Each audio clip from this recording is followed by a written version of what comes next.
Hello everyone, good evening. कैसे हो आप सब? आई होप आप बहुत अच्छे होंगे। और शाम के 5:30 बजे का टाइम हो चुका है और अभी मैंने अपने ब्लॉग की शुरुआत की है। दिन में मैंने कोई वीडियो नहीं बनाया क्योंकि कल रात को बहुत लेट सोए थे और फिर सुबह जल्दी उठे। हाँ बोलो, इसको ले लो। कहाँ जा रहे हो? सुबह मैं 7 बजे उठी थी। उठने के बाद चाय पानी पिया, खाना वाना बनाया, फिर एडिटिंग की। एडिटिंग में काफ़ी टाइम चला जाता है, तो बस आज दिन में मैंने कोई भी वीडियो नहीं बनाया। थोड़ा सा रेस्ट किया आज, क्योंकि हम रात को वैसे ही बहुत लेट लेट तक काम करते हैं। रात को काम करना अच्छा भी लगता है और थोड़ा सा कंफर्ट भी रहता है, क्योंकि दिन में बहुत गर्मी हो जाती है, बहुत ज़्यादा। तो अब देखते हैं मम्मी, तो इसलिए फिर मुझे लगा कि चलो आज हम शाम को वीडियो बनाना शुरू करें, क्योंकि आज कोई मिस्त्री, इधर से आके सुनाओ, क्योंकि आज कोई मिस्त्री वगैरह तो आएगा नहीं। काम खत्म हो गए और पुट्टी वाले भैया आएंगे 2 दिन बाद। क्यों दिव्या से ये पर्दा फटा रहा है?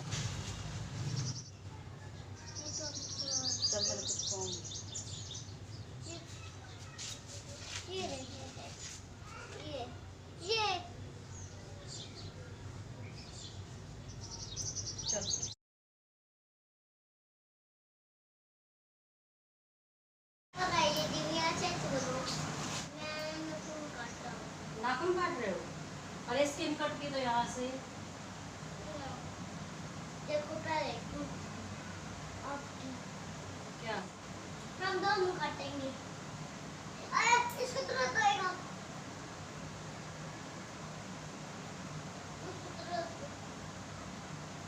आगे से रख ले, दिखने तो तेरे को।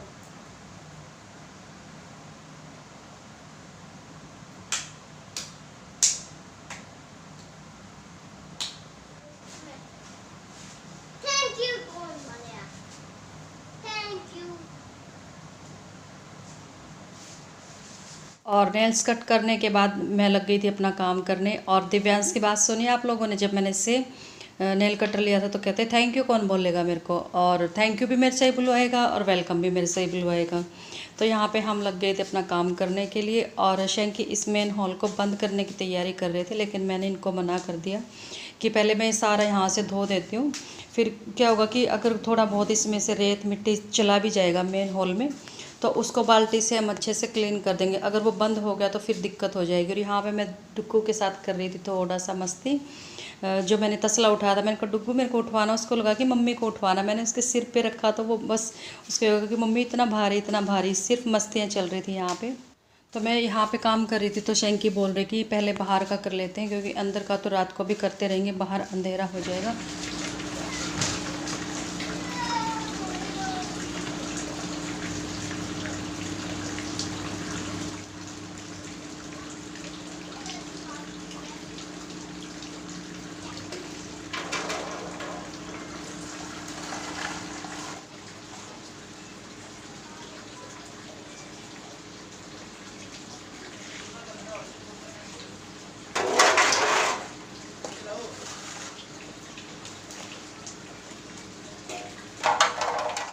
और बाहर का काम ख़त्म करते करते बिल्कुल अंधेरा हो ही गया था। और बाहर मैंने गली में कैमरा इसलिए नहीं लगा रखा था क्योंकि अंकल बैठे हुए होते हैं तो अच्छा नहीं लगता ऐसे कैमरा लगाना। और पूरा झाड़ू वगैरह निकाल के अब मैं आई हूँ अंदर और यहाँ से अब धो देती हूँ, क्योंकि जो एक्स्ट्रा रोड़े वगैरह थे वो तो मैंने उठा ही दिए थे बाहर जाने से पहले। अब काम रहता धोने का, और बाल्टी से बार बार पानी धो के भर के लेके आऊँगी तो टाइम लगेगा। तो मैंने यहाँ पे पाइप को सेट कर लिया था। ये पाइप बहुत लूज़ है तो यहाँ पे लग नहीं रही थी, तो मैंने थोड़ा सा फॉयल पेपर लिया और फॉयल पेपर से जुगाड़ बना के और इस जगह पे सेट कर दिया। थोड़ा सा ईजी हो गया धोने में। एक तो बार बार मेरे को बाथरूम में जाना पड़ रहा था बाल्टी भर के। और बिल्कुल भी सच बताओ ना, थोड़ा सा भी सफाई से काम नहीं किया। जो लास्ट वाला मिस्त्री था, इतना रेत सीमेंट अब भी इतनी उतर रही है कि 2 तसले तो कल शैंकी ने उतार दिए थे, लेकिन अब भी बहुत बुरा हाल हो रहा है। दीवारों को भी क्लीन नहीं किया और ये देखो किनारे बिल्कुल टूटी हुई है। बस क्या करें, काम ख़त्म करवाना था जैसे तैसे, अब हो गया ये। और पाइप से मैंने बहुत अच्छे से क्लीन कर दिया, बहुत ही अच्छे से। लेकिन फिर भी जब मैं आज सुबह उठी हूँ ना, ये मैं वॉइस ओवर सुबह कर रही हूँ, तो फिर लग ही नहीं रहा था कि मैंने रात को सफाई की थी। पता नहीं रेत सीमेंट कहाँ से आ रहा है इतना। और इस टेबल को भी मैं थोड़ा सा साफ़ कर दूँगी।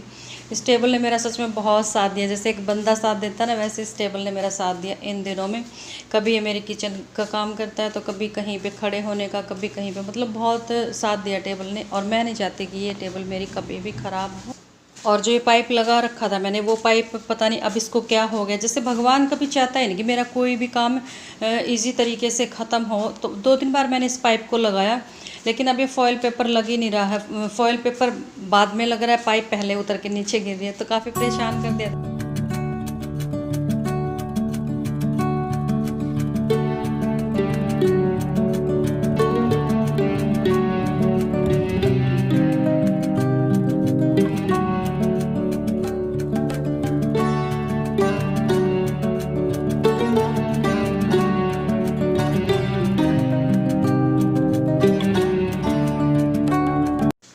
पाइप लग नहीं रही थी तो मुझे लगा चलो पहले मैं झाड़ू से साफ़ कर देती हूँ। यहाँ पर भी बहुत सारे सीमेंट उतरे और उसके बाद बाल्टियाँ भर भर के और फिर एक साथ क्लीन कर दूँगी इस टेबल को भी और यहाँ के फ़र्श को भी।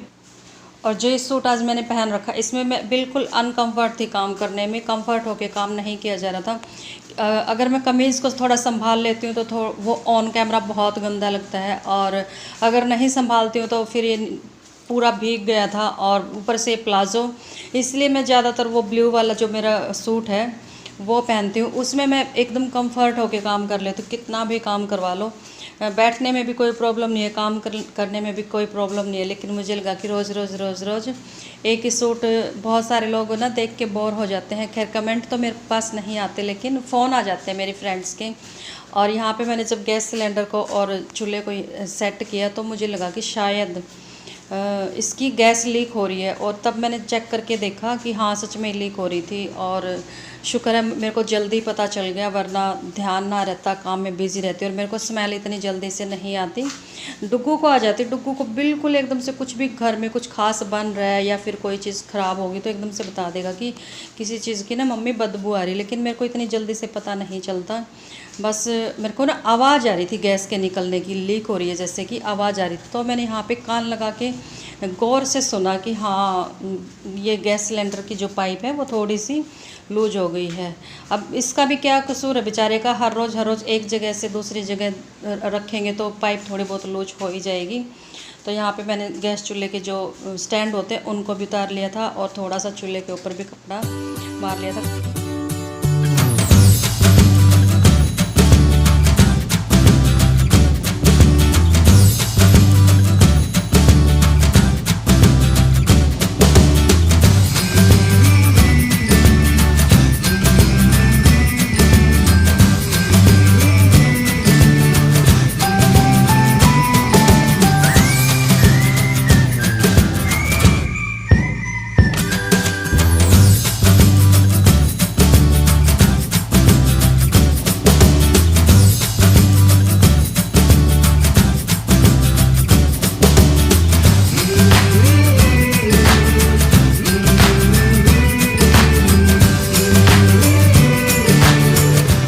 और अब मैंने फ़र्श को धोना शुरू कर दिया, किचन को धो दिया था पाइप से। अब बाल्टी भर भर के बाथरूम में से लेके आ रही हूँ और फ़र्श को धो रही हूँ। और अभी तो 2 दिन बाद पुट्टी करने वाले आएंगे भैया, क्योंकि ये जो यहाँ उसमें किचन में जो काम किया था वो अभी गीला है, सूखने में टाइम लगेगा। क्योंकि वैसे ही नमी का मौसम चल रहा है, कोई भी चीज़ आसानी से नहीं सूख रही। और फिर उसके बाद फिर यही सेम चीज़ रिपीट होगी कि फ़र्श को फिर से क्लीन करो, वॉश करो। लेकिन उसमें ना सीमेंट इतनी नहीं उतरेगी, वो थोड़ा सा जल्दी से क्लीन हो जाएगा। तो यहाँ पे मेरे थोड़े से बर्तन थे चाय के, वो मैंने बर्तन कर दिए थे साफ़। और अभी मैं दिखाऊंगी आप लोगों को जो मेरी बहन के घर 25 जुलाई को फंक्शन था कुआँ पूजन का, जिसमें कि मैं नहीं जा पाई थी। तो उन्होंने छोटी छोटी सी क्लिप मेरे पास भेज दी थी कुआँ पूजन वाली। तो मुझे लगा चलो आप लोगों के साथ भी शेयर कर लेती हूँ। बहुत अच्छा लगा था मुझे, इतनी खुशी हुई थी देख के कि पूरी फैमिली वहाँ पे है, सिर्फ मैं ही नहीं थी। और थोड़ी इसमें इमोशनल भी हो गई थी कि मैं कभी भी किसी भी फंक्शन में नहीं जा पाती। शादी के बाद मैं कभी नहीं गई अपने मायके की रिश्तेदारी में कि मैं कोई भी मैंने फंक्शन अटेंड किया हो। और इस बार मैंने सोचा था, क्योंकि ये जो बेबी हुआ था 4-5 महीने पहले हो गया था, तो उस टाइम पे मेरी सिस्टर की वजह से उन्होंने कुआँ पूजन का फंक्शन नहीं रखा था और उसके बाद फिर लॉकडाउन भी हो गया था। तो मैंने पहले से ही सोच रखा था कि अब की बार मैं ज़रूर जाऊँगी, और मैंने मेरी बहन को भी बोल रखा था कि नहीं मैं आऊँगी, लेकिन नहीं जा पाई।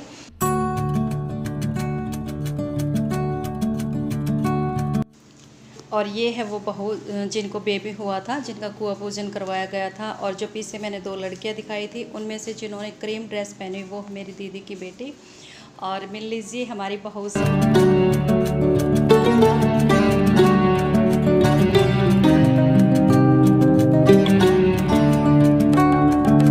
और मेरी भाभीयों से भी मिल लीजिए। एक ने बिल्कुल लाइट ग्रीन सूट पहना और एक ने ये रेड और ब्लैक, ये दोनों मेरी भाभियां हैं। और ये साइड में जो पिंक सूट वाले, ये है मेरी मम्मी।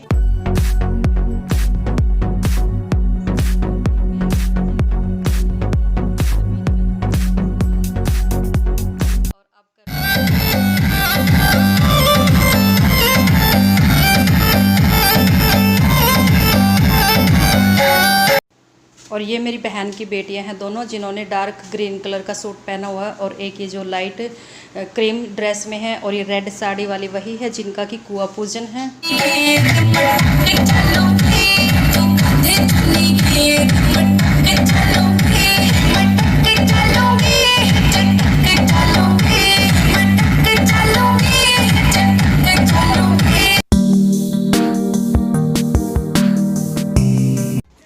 और जो ये साड़ी में खड़ी है, ये है मेरी बहन की बड़ी वाली बहू, और मेरी बहन की 7 ननदें हैं, और मेरे जिया जी एक ही हैं। मैं सबको मिलवाती अगर मैं वहाँ पे जाती।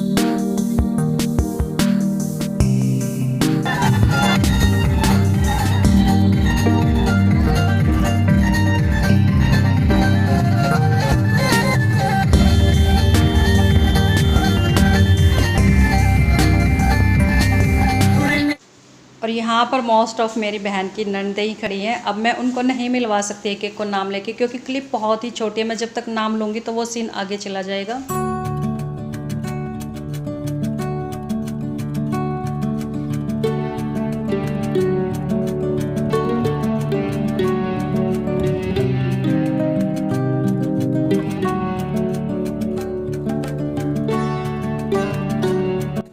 और जो ये दोनों यहाँ पर डांस कर रहे हैं, ये है मेरी बहन की ननदे। बाकी से मैं नहीं मिलवा पाई, उसके लिए सॉरी।